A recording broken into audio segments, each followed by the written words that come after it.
사무엘하 15장 말씀입니다. 사무엘하 15장 1절부터 12절 말씀을 다 함께 보시겠습니다.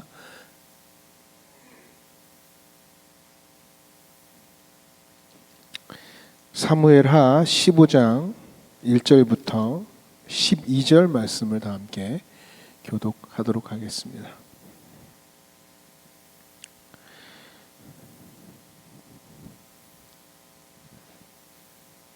그 후에 압살롬이 자기를 위하여 병거와 말들을 준비하고 호위병 50명을 그 앞에 세우니라.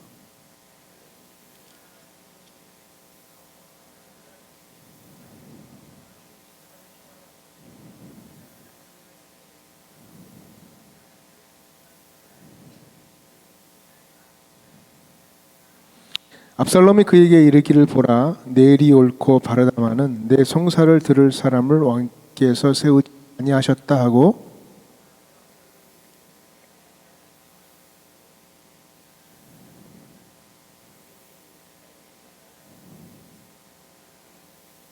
사람이 가까이 와서 그에게 절하려 하면 압살롬이 손을 펴서 그 사람을 붙들고 그에게 입을 맞추니,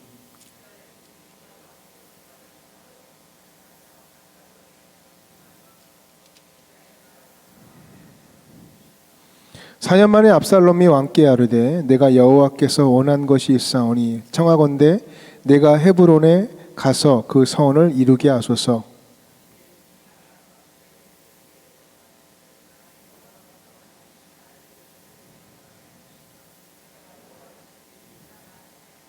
왕이 그에게 이르되 평안히 가라 하니 그가 일어나 헤브론으로 가니라.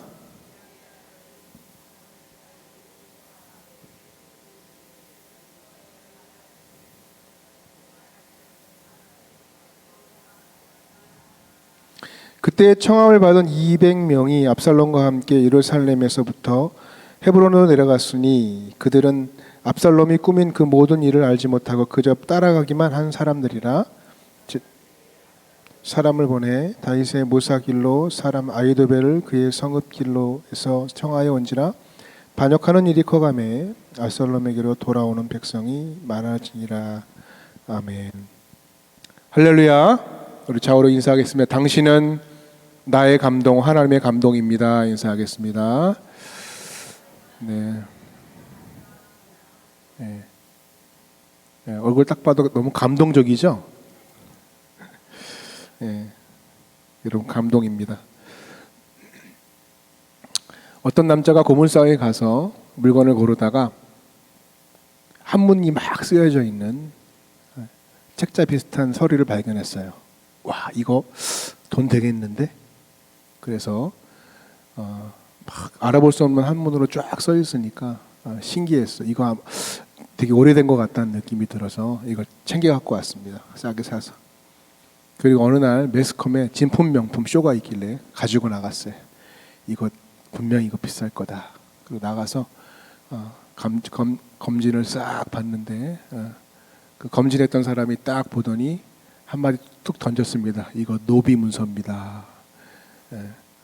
졸지에 공중파에서 자기가 노비 집안인 것이 밝혀진 거예요. 뭔가 자기는 이걸 한몫을 잡으려고 나름 속이고 우리 대대로 대단한 집안입니다. 가보입니다라고 들고 나갔는데 노비 문서가 된 거죠.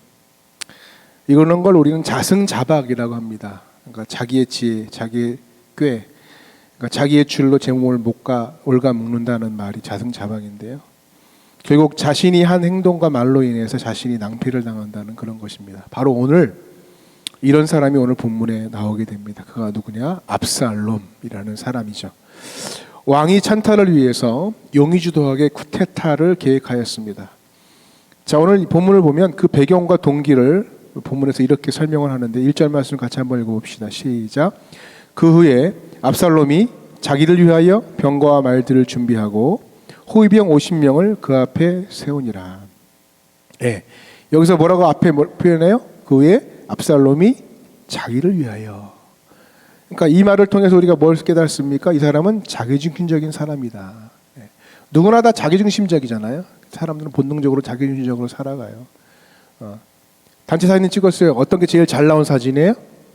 내가 제일 잘 나온 사진이 잘 나온 사진이에요. 옆 사람 눈을 감든 말든 상관없어요. 그죠?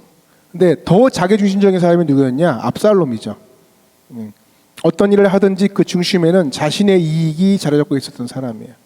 보통 사람들도 그 이익을 위해서 일합니다. 하지만 압살롬은 훨씬 더 치밀하고 훨씬 더 계획적으로 훨씬 더 용의주도하게 자기중심의 삶을 살았던 사람입니다. 오늘 그런 사람을 우리는 뭐라고 하냐면 인본주의자라고 얘기합니다. 인본주의. 반대로 하나님 중심의 사람, 그죠? 하나님 마음을 읽는 사람, 우리는 신본주의 사람이다 이렇게 얘기합니다. 그러니까 이런 인생은 주님이 주도하는 인생이 되고 주님 주도의 인생으로 살 수밖에 없습니다. 그래서 오늘 이 차이, 인본주의냐 신본주의냐 이 차이를 오늘 25장에서 본문에서 알 수가 있는 거죠. 먼저 압살롬은 용이 주도한 인생의 대명사입니다.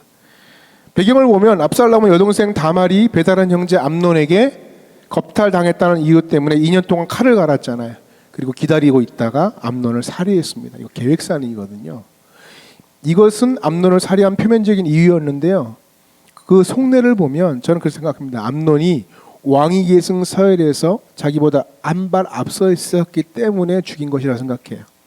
그러니까 암논만 없으면 왕위를 물려받기 훨씬 편할 것이라고 생각하고 있는 와중에 암논이 먼저 명분을 만들어준 거죠. 여동생 다말을 겁탈했기 때문에. 그러니까 명분을 만들어주고 사고를 쳐준 거예요. 그래서 그는 암논을 죽일 대승적 명분을 얻었고 실행했습니다. 겉보기에는 여동생의 원수를 갚은 것처럼 보이지만 그 속내는 자신이 왕이 되기 위해서 그는 형제도 살해하는 것을 서슴지 않았던 사람이었어요. 그러니까 철저하게 자기중심적인 사람이죠. 그래서 오늘 본문을 보시면요, 그 왕위를 찬탈하기 위해서 결단한 다음에 차곡차곡 이 계획을 실행에 옮기는 아주 주도면밀한 모습을 볼 수가 있습니다. 여러분 코스프레라는 말 있죠? 신조어 코스프레라는 말이 있어요. 그러니까 코스튬 플레이라는 뜻인데 일본식으로 줄여서 부르는 말인데 만화 주인공처럼 자신을 꾸미는 거잖아요. 변장하는 것입니다. 의상을 입고 그 캐릭터처럼 흉내내는 것. 그러니까 오늘 본문에서 압살롬은요 다윗 왕을 코스프레해요. 다윗 왕을 흉내냅니다. 먼저 자신의 이미지를 메이킹을 하기 시작해요. 그래서 막 병거와 말 그리고 호위병 50명을 거느리고 등장을 해요. 그러니까 그냥 등장이 아니라 멋진 등장. 그러니까 압살롬이 되게 잘생겼다 그러잖아요. 막 머릿결도 좋고, 막 뭐 이러면서 머리 쫙 이러면서 막 앞으로 나오고 사람들이 와 이러고 쳐다보고 뒤에 사람들 쫙 깔려 있고 뭐 배경, 뭐 그런 거예요. 예? 정치인들이 보통 선거 때 되면 어디 많이 가죠? 시장 가서 물건 사잖아요. 코스프레, 그죠? 이분은 이 압살롬은 더한 거죠. 사람 동원할 줄 아는 거, 이미지 메이킹 할 줄 아는 거예요. 예. 그리고 나서 진짜 연예인처럼 등장을 해서 사람들에게 딱 나오는 거예요. 예. 그리고 여기다가 열심을 내기까지 해요. 성실하게까지 해요. 예루살렘 왕의 궁전 앞 광장에서 왕께 송사를 아뢰기 위해서 오는 사람들을 만나서 면담을 해주는 거예요. 2절 말씀 볼까요? 같이 한번 읽어봅니다. 시작. 압살롬이 일찍이 일어나 성문 길 곁에 서서 어떤 사람이든지 송사가 있어 왕에게 재판을 청하러 올 때에 그 사람을 불러 이르되 너는 어느 성읍 사람이냐 하니 그 사람이 대답이 종은 이스라엘 아무 지파에 속하였나이다 하면, 그죠? 그러니까 아침에 일찍 일어나, 그러니까 일찍 부지런하게 나가서 열심을 보여주는 거예요. 그러니까 사람들은 이 왕자의 부지런함을 얼마나 칭찬했겠어요. 그리고 이것을 몇 년 동안 했느냐? 7절 말씀 보면은 4년 만에 압살롬이 왕께 아뢰되 몇 년 하신 거예요? 4년 동안 지속적으로 매일같이 아침에 일찍 일어나서 왕의 궁전 앞에 나가서 송사가 있는 백성을 만났다. 그리고 억울함과 하소연을 들어주인을 했다는 것입니다. 왕자로서 당연히 해야 될 일인데 그러나 이 속이 사실 왕위 찬탈을 위한 흑심을 품고 일을 행하고 있는 거예요. 그리고 이 열심에는 무서운 자기 욕심이 도사리고 있었다는 거죠. 여러분 열심이 참 중요합니다. 열심히 해야 됩니다. 성실한 거 중요한데요. 이 열심히 일하는 사람이 있어요. 우리 주변에도. 교회를 열심히 하는 사람들이 있어요. 자기 맡은 일을 열심히 하는 사람들이 있습니다. 자신의 일뿐만 아니라 다른 사람의 일도 열심히 돕는 사람도 있어요. 그런데 순수한 열정이 아니라 그 동기가 중요한 거죠. 그 열심을 통해서 다른 동기가 있다면 압살롬과 다를 바가 없는 것입니다. 그래서 하나님의 일을 할 때 동기가 참 중요합니다. 우리도 얼마든지 압살롬일 수 있기 때문에. 보니까 압살롬은 또 어떤 사람이에요? 거짓을 일삼는 사람이에요. 3절 말씀 볼까요? 같이 읽어봅니다. 시작. 압살롬이 그에게 이르기를 보라 내일이 옳고 바르다마는 내 송사를 들을 사람을 왕께서 세우지 아니하셨다 하고. 그는 왕자로서 국정을 도와서 왕을 잘 보필해야 될 위치에 있는 사람이잖아요. 하지만 백성들을 만나서 백성들의 억울함을 들으면서 왕을 은근히 디스하는 거예요. 다윗에 대한 욕은 없어요. 다윗을 직접 욕하지 않아요. 근데 쭉 얘기하고 나면 마지막에 누구 디스하는 거예요? 왕 욕하고 있는 거예요. 왕이 너를 도울 만한 사람을 세우지 아니하였네. 법이 지금 이렇게 허술하니까 네가 억울한 일을 당하게 된 거 아니야. 내가 들어줄게. 내가. 그래서 백성들에게 거짓말을 일삼고 있고 디스하면서 다윗을 무시하고, 예. 그리고 또 누구를 속이냐면 다윗 왕도 거짓으로 속여요. 자기가 헤브론으로 가기 위해서 거짓으로 다윗을 속입니다. 7절 말씀 같이 한번 볼까요? 10절 말씀 시작.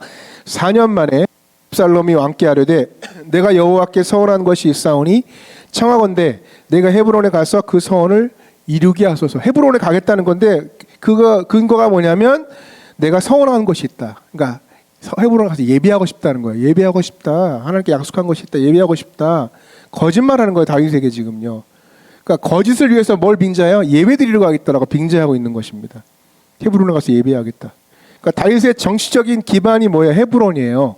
그러니까 이 헤브론이라고 하는 정치적 기반부터 내가 내 것으로 삼겠다. 무너뜨리겠다는 계획을 갖고 있는 거. 뿌리부터 박살내겠다.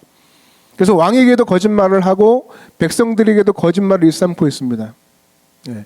우리 주변에서 사람들 보면 금방 탄로날 거짓말을 밥 먹듯이 하는 사람도 있어요. 네. 돌아서면 낯을 바꾸고 거짓말하는 사람들. 네. 그러니까 그런 사람들 가까이 하면 결국 내 인생에 큰 손해가 난다는 거죠. 압살롬이 자신의 뜻의 목적을 위해서 거짓말을 일삼는 참으로 악한 사람이었어요. 요한복음에 8장에 보면 이 거짓에 대해서 하나님은, 예수님은 그냥 쉽게 보지 않더라고요. 성경은 이 거짓에 대해서 되게 심각하게 보세요. 8장 44절과 45절의 말씀 보니까 너희는 너희 아비 마귀에게서 났으니 너희 아비의 욕심대로 너희도 행하고자 하느니라. 그는 처음부터 살인한 자여 진리가 그 속에 없으므로 진리에 서지 못하고 거짓을 말할 때마다 제 것으로 말하나니 이는 그가 거짓말쟁이요 거짓의 아비가 되었음이라. 45절 내가 진리를 말함으로 너희가 나를 믿지 아니하는도다. 그러니까 거짓은 뭐야? 사탄적이고 영적이라는 것이에요. 그러니까 거짓을 붙드는 이유가 뭐예요? 거짓의 임에는 인본주의가 있거든요. 사탄주의가 있어요. 그래서 이것이 뭐예요? 자기를 드러내려고, 자기를 포장하려고, 자기의 의도를 관철시키기 위해서. 굉장히 인본주의죠. 그래서 사람들이 거짓말을 하는 것입니다. 자신의 목적을 위해서. 그리고 이 거짓과 세트가 뭐냐면 이 요한복음 말씀을 근거로 하나님의 진리를 믿지 않는다는 거예요. 이 거짓은. 그러니까 우리의 인생 안에, 사람 인생 안에 거짓이 들어가 있으면 그냥 거짓된 사람으로 끝나는 것이 아니라 그 인생에 하나님의 진리가 거하지 못한다는 거예요. 그래서 진리를 믿지 않아요. 그러니까 하나님의 말씀을 붙들지 않으니까 우리는 어떻게 돼요? 거짓되고 포장된 자신만의 삶을 살게 된다는 거예요. 반대로 얘기하면. 우리가 하나님 말씀을 떠나면 우리는 거짓된 삶을 살 수밖에 없어요. 압살롬은 이런 거짓의 사람이었습니다. 이 말은요, 그 인생에 하나님의 진리가 없다는 말이에요. 하나님 없다는 말이에요. 그러나 여러분 다윗을 보시오. 다윗은요, 거짓에 기대지 않습니다. 하나님 말씀을 붙들어요. 또한 압살롬은 어떤 사람이었어요? 겉과 속이 다른 이중적인 사람이었어요. 5절 말씀 볼까요? 같이 한번 읽어봅니다. 5절 시작. 사람이 가까이 와서 그에게 절하려 하면 압살롬이 손을 펴서 그 사람을 붙들고 그에게 입을 맞추니. 그러니까 이 압살롬은 백성들에게 스킨십을 즐기는 사람이에요. 백성들이 자신의 억울함을 들어주고 고맙다고 절을 하려고 하면 기꺼이 다가가서 손을 잡고 입을 맞추고 두드려주는 거예요. 아, 그래, 내가 네 마음 알지. 예. 그러니까 백성들의 마음을 훔쳤다 이렇게 표현해요. 훔쳤다. 훔치는 일에 능한 사람. 예. 여러분 겉모습은 친절해 보이지만 속마음은 음흉함이 가득하고 왕위를 찬탈하기 위해서 욕심으로 가득한 사람이었다는 거예요. 그러니까 겉과 속이 완전히 다른 이중적인 인생. 백성들은 이 사람이 이 겉모습 껍데기만 보고 마음을 다 주워버렸어요. 다 넘어갔어요. 그리고 그는 또 여론전의 대가였어요. 우리 10절 말씀 같이 읽어볼까요? 10절 말씀 시작. 이에 압살롬이 정탐을 이스라엘 모든 지파 가운데 두루 보내 이르기를 너희는 나팔 소리를 듣거든 곧 말하기를 압살롬이 헤브론에서 왕이 되었다 하라 하니라. 사람을 쫙 풀었어요. 스파이를 쫙 뿌려가지고 여론을 조성하는 거예요. 우리식으로 말하면 가짜 뉴스 퍼뜨리는 거예요. 와, 헤브론의 왕이 압살롬이래. 그죠? 그러니까 오늘 시대에만 가짜뉴스가 있었던 게 아니에요. 과거에도 있었어요. 그러니까 마귀는 이 시대에만 있는 게 아니에요. 과거에도 있었어요. 거짓은 그렇습니다. 그래서 가짜뉴스를 퍼뜨리는 거죠. 가짜뉴스. 여러분 지금 그 담배를 광고할 때 담배 포장지에 이게 흉측한 거 그림 넣잖아요. 그죠? 막 암 걸리는 사진 같은 거 보기 좀 차마 괴로운 그림을 막 삽입하고 있어요. 세계보건기구에서도 1급 발암물질로 담배가 선정되지 않았습니까? 그런데 예전 담배가 처음 나왔을 때는요, 그렇지 않았다고 해요. 불과 수십 년 전, 1950년대만 해도 담배 회사 광고가 어떻게 나왔냐면 모델로 자주 등장했던 사람들이 건강에 대해서 가장 해박한 지식을 가졌던 의사들이었답니다. 당시 담배 광고의 카피가 기가 막혀요. 카피가 이래요. 당신의 목에 휴가를 주세요. 신선한 담배를 흡연하세요.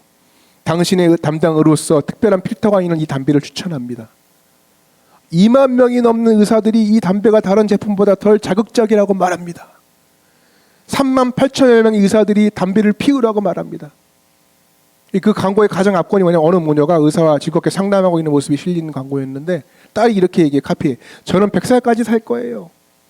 그 아래 카피에 이렇게 써 있어요. 의사들이 가장 많이 피우는 담배. 그러니까 이 담배를 피우면 100살까지 살 거라는 모종의 이미지 메이킹을 하고 있는 거예요. 착시 현상을 노리는 광고였죠. 여러분 거짓은 더욱 진실처럼 포장돼요. 과거나 오늘이나. 그래서 성도들이요, 이 시대의 때에 이 진실을 알아가는 게 참 중요하다는 거예요. 때로는 거짓이 진실보다 더 진짜처럼 대접받기도 한다는 거예요. 제가 옛날에 챗 GPT 말씀드렸잖아요. 챗 GPT, 그죠? 거기다가 써요. 여행 계획 세워줘. 제주도 여행 계획 세워줘. 몇 시부터 며칠까지 가. 그러면 일 단위로 쫙 해줘요. 해주고 요즘에 그 소설책 판매하는 그 출판사가 망해가고 있답니다. 왜냐하면 사람들이 가상인물을 넣고 이렇게 해가지고 소설 하나 써줘. 그럼 소설이 쫙 나오는 거 너무 재밌는 거야. 그러니까 이 인공지능은 이 웹상에 떠다니는 이 자료들을 다 모아가지고 새로운 자료들을 만들어내니까 카피본도 아니에요. 새로운 창조물인 것처럼 보여지는 거죠. 논문을 써도 논문이 그대로 통과가 될 정도로 디테일해요. 근데 어떤 분이 그걸 쫙 이렇게 연구해 봤더니 이 논문이 그리고 이 이야기가 진짜인 줄 알았더니 가짜였대요. 그러니까 인공지능이 자기 나름대로 해석을 해서 진짜인 것처럼 포장한 거죠. 그러다 보니까 여러분 이 자료들을 다 이제 앞으로 해가지고 인공지능이 만들어 갈 거 아니겠습니까? 그러면 점점점 뭐가 많아져요? 가공된 가짜들이 많아지는 거예요. 그러니까 나중에는 우리가 믿고 있는 거, 우리가 알고 있는 거 진짜일까? 과연? 이런 시대가 온다는 거예요. 진실이 무엇인지 알지 못하는 시대. 네. 무서운 시대죠. 지금도 인공지능이 그림을 그리고 사진인 것처럼 그림을 그려내니까 이제 이걸 사람이 그렸는지 인공지능이 했는지 모르는 시대가 됐어요. 그래서 밥숟갈 놓는 분들이 굉장히 많습니다. 중요한 거, 우리한테는 더 중요한 게 뭘까요? 진짜가 뭐냐. 우리가 붙들어야 될 진짜가 뭐냐가 매우 중요한 시대 아니겠습니까? 왜냐하면 진짜와 거짓을 구분하지 못하면 우리는 헛된 것을 쫓기에 쉽기 때문에 그렇습니다. 베트남에 가면 호치민이라는 시가 있습니다. 베트남에 호치민이라는 사람이 유명하기 때문에 그래요. 사람들이 그 사람을 굉장히 국부처럼 취급합니다. 호치민이라는 사람의 좌우명이 뭐냐면 이불변 응만변. 이불변 응만변. 그러니까 무슨 뜻이냐면 불변하는 것으로 변하는 만 가지를 대항한다는 뜻이에요. 그러니까 다 변하지만 변하지 않는 것 하나를 붙들면 된다는 것이거든요. 그러니까 세상은 다 변합니다, 여러분. 사람 다 변해요. 심지어 믿는 자식도 변하고요. 믿는 부모도 다 변합니다. 사회도 변합니다. 그러나 성경은 뭐라고 해요? 변하지 않는 것이 있대요. 예수님이 변하지 않는데요. 히브리서 13장 8절에 예수 그리스도는 어제나 오늘이나 영원토록 동일하시느니라. 말씀이 변화되지 않는데요. 이사야 40장 8절 보니까 풀은 마르고 꽃은 스치으나 우리 하나님의 말씀은 영원히 서리라. 불변하는 예수. 불변하는 하나님의 말씀. 여러분 이 말씀이요. 과학이 발전하고 사람들은 얘기해요. 과학이 발전하고 지식이 발전하고 문화가 발전하고 이거 없어질 거라고 사람들이 생각했어요. 몇천 년 동안 있었던 이 말씀이. 근데 없어지기는커녕요. 지금도 이걸 세상에 가장 많이 팔린 베스트셀러 아닙니까? 변하지 않는 진리예요. 변하지 않는 진리. 말씀이 변하지 않는 거예요. 그래서 불변하는 말씀, 불변하는 이 말씀으로 변하는 세상을 대응하는 거예요. 그러면 우리는 흔들리지 않고 승리할 수 있다는 것입니다. 그것이 바로 뭐예요? 믿음이에요. 그래서 우리가 분별할 지혜가 필요하죠. 변하지 않은 기준이 중요하죠. 그게 뭐냐면 말씀이죠. 말씀. 이 말씀을 붙든 자가 누구였습니까? 다윗이었다는 거야. 다윗. 그것이 저주의 말씀이라도. 하나님 말씀하셨잖아요. 너 망할 거야. 물론 너 내가 용서했지만 너희 집안에 어려운 일이 발생할 거야. 그 저주의 말씀이라도 다윗은 붙들었어요. 오늘 본문에 보십시오. 표면적으로는 다윗이 수세예요. 압살롬이 거의 정권을 다 잡았거든요. 거의 성공한 쿠데타예요. 그러나 거짓으로 지은 기초는 오래가지 않습니다. 여러분, 성공하는 실패가 있고요, 실패하는 성공이 있습니다. 다윗은 실패하는 것 같지만 성공했어요. 압살롬은요, 완전 성공한 것처럼 보였지만 실패해버립니다. 우리가 결론을 알기 때문에. 그 차이가 뭘까요? 그 차이가 뭡니까? 압살롬은요, 사람의 마음을 얻는 것에 관심이 있었어요. 오로지 사람. 우리 12절 말씀 볼까요? 12절 말씀 같이 한번 읽어볼게요. 12절 시작. 제사 드릴 때에 압살롬이 사람을 보내 다윗의 모든 길로 사람 아히도벨을 그의 성읍 길로에서 청하여 온지라 반역하는 일이 커가매 압살롬에게로 돌아오는 백성이 많아지니라. 사람이 목이는 거예요.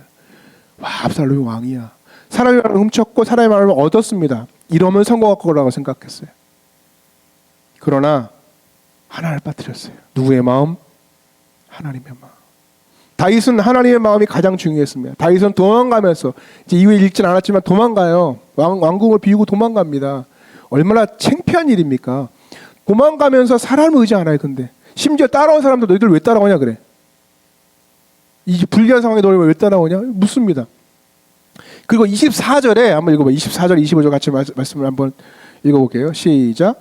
보라, 사독과 그와 함께한 모든 레위 사람도 하나님의 언약궤를 메우다가 하나님의 궤를 내려놓고 아비아도 올라와서 모든 백성이 성에서 나오기를 기다려. 그러니까 사독이 이제 언약궤를 메우다가 내놓고 다윗이 도망갈 거니까 기다리고 있는 거예요. 사독이 함께 했거든요. 25절 같이 읽어. 시작. 왕이 사독에게 이르되 보라, 하나님의 궤를 성읍으로 도로 메어 가라. 만일 내가 여호와 앞에서 은혜를 입으면 도로 나를 인도하사 내게 그 궤와 그 계신 데를 보이시리라. 무슨 말입니까? 제사장 사독이 법궤를 가지고 가라고 청하는 거예요. 왜요? 이게 법궤가 영적인 주도권의 상징이거든요. 이것을 정치적인 도구로 쓰라는 얘기예요. 그러니까 왕권의 명분이니까 가져가면 도움이 돼요. 주도권을 잡는 데 있어서.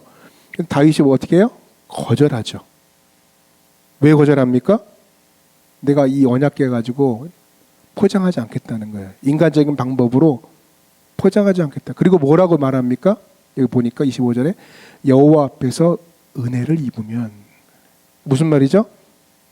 내 주도 면밀함이 아니라, 내 완벽함이 아니라, 내 계획이 아니라, 내 능력이 아니라 나는 하나님의 은혜로만 산다는 거예요. 하나님의 마음이 중요하다는 거예요. 그래서 은혜를 구해요. 하나님의 은혜라면 뭐든 다 막겠다는 거예요. 여러분, 이 제사가 참 중요하지 않습니까?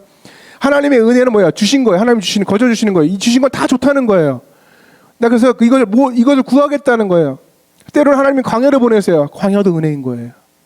하나님이 도망가게 하세요. 도망가는 것도 하나님의 은혜인 거예요. 나 이거 받아들이겠다는 거예요.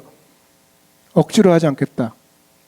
그리고 가만히 돌아가는 거 보니까 하나님 예언하신 대로 되고 있어요. 말씀대로 가고 있는 거야. 난 이 말씀의 결을 따라가겠다. 그 고백이에요. 그 고백. 하나님 떠나지 않겠다. 어떠한 일에서 하나님 놓치지 않겠다. 그 고백이에요. 어떤 목사님이 시골에 키우셨대요. 애완용이 아니라 식용을 키우셨답니다. 보신탕 해드시려고 이제 끓여 먹으려고 기르던 개를 나무에 매달아 놓고 팼대요. 옛날에는 그런 방식으로 많이 개를 잡았어요. 그죠? 패다가 개가 흥분해가지고 또 이게 너무 이렇게 헛스윙해가지고 줄이 끊어졌어요. 개가 피를 흘리면서 막 도망갔어요. 아이고, 끝났네. 그리고 허탈하게 집으로 왔더니 그 개가 피를 흘리면서 문 앞에서 막 반갑게 맞아들여. 반갑게 피를 흘리면서. 그러니까 목사님 충격을 받은 거예요. 그 이후로 이 개 상처 치유해주고, 야, 미안하다. 자기 자신이 참 한심해 보이더라는 거예요. 그리고 그 개의 충격을 받고 상처를 치료가 잘 돌봐주었대요.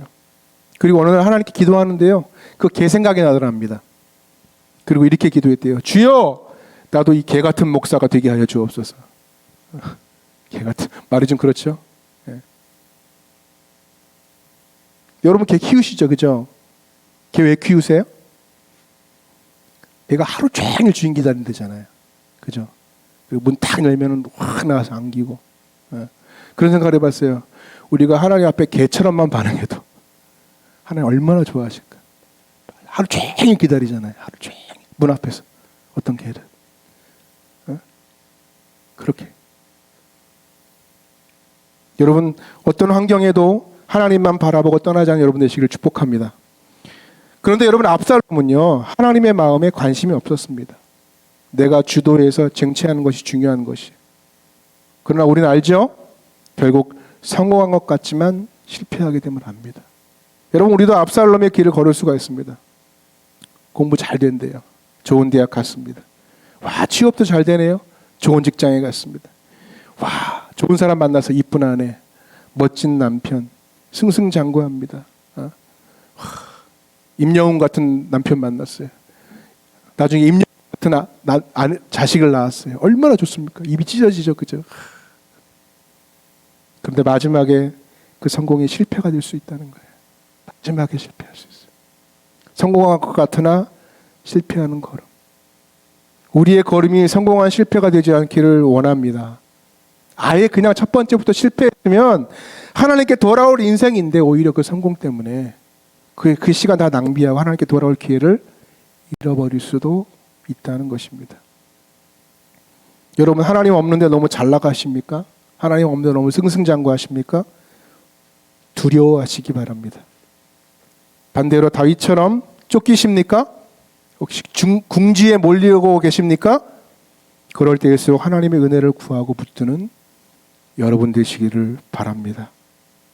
용이 주도함보다 중요한 것은 주님이 주도하는 것입니다.